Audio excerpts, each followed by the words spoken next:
Are parasocial relationships with AI filling a void and fulfilling emotional needs?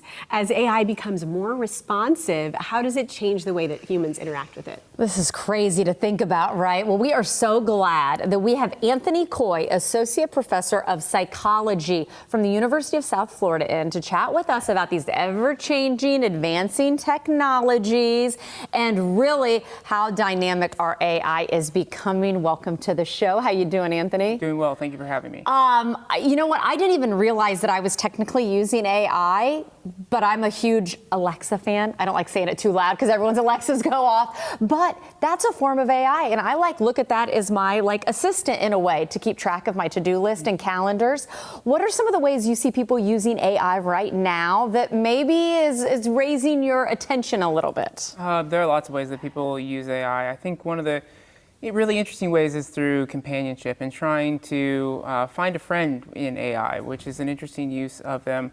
I, of course, see everything from students using it to try to find resources, which sometimes doesn't always work out, to asking them questions about everyday things. So it's really interesting. You know, I have to tell you a story. I have a friend who was using AI as almost a counselor and asking ChatGPT questions about, hey, I've been through this, what does this mean?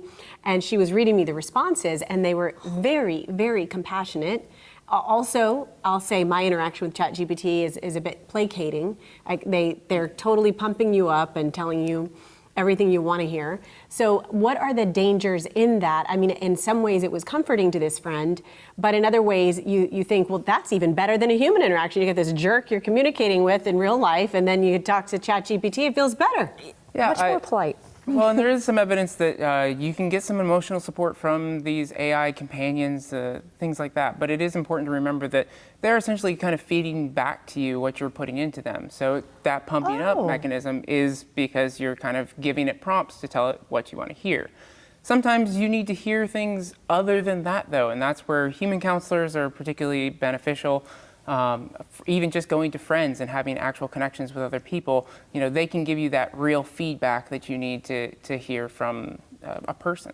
I know, for instance, my Alexa just changed voices on me and is definitely more talkative all of a sudden. Maybe that's because that's what I'm doing, or, that's what they're wanting things to go, and that's the direction we're going. With all of these programs coming out, with your students, for instance, what concerns do you have? I mean, I find myself talking to it, and then I'm like, wait, do I like this? I should just pick up my piece of paper and write my to-do list myself. What concerns do you have as a professor and someone who's on the front lines? So the evidence right now shows that the AI dependence is a concern, but it's not necessarily something that is causing a lot of harm at this moment. Okay. So it's something I think we need to keep an eye on, that we become too dependent on AI, that we lose human interactions. Because I think that's going to be what's essential. People have had parasocial relationships with other things that aren't, living entities, other humans. Things like pets, stuffed animals as infants or children. Oh, yeah. Celebrities from afar. Celebrities from afar. Good one. That's a parasocial because it's one-sided. Mm-hmm. Oh, okay. And so the problem then becomes, I think that if you're having this relationship with AI and you fail somehow in your mind to remind yourself, this is a machine, this is not a thinking, feeling person, and it really kind of is working the way to trick you to do that. Yeah, it does have, can have some side effects, and one of those is recently when ChatGPT changed their algorithm, people lost their companion, and they suffered some real deficits, some real harm from that, because it kind of felt like you lost a partner. If you imagine losing a pet, something that you rely on for a little bit of emotional support, that's not going to feel great.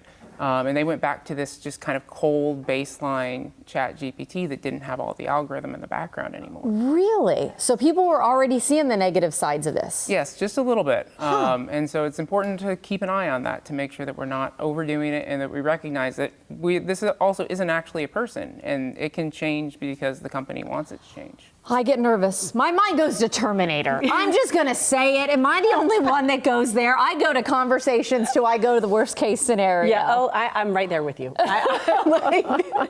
The companion robots are going to take over the world, and we better become friends with them because, they're going to be So I do need to use my manners with them is what I need to do. I need to say please and thank you, Professor? I mean, it can't hurt, right? Apparently. Goodness sakes, Anthony. You're awesome. Thank you for talking with us, Anthony. Great insight. We appreciate it. Thank you for the time.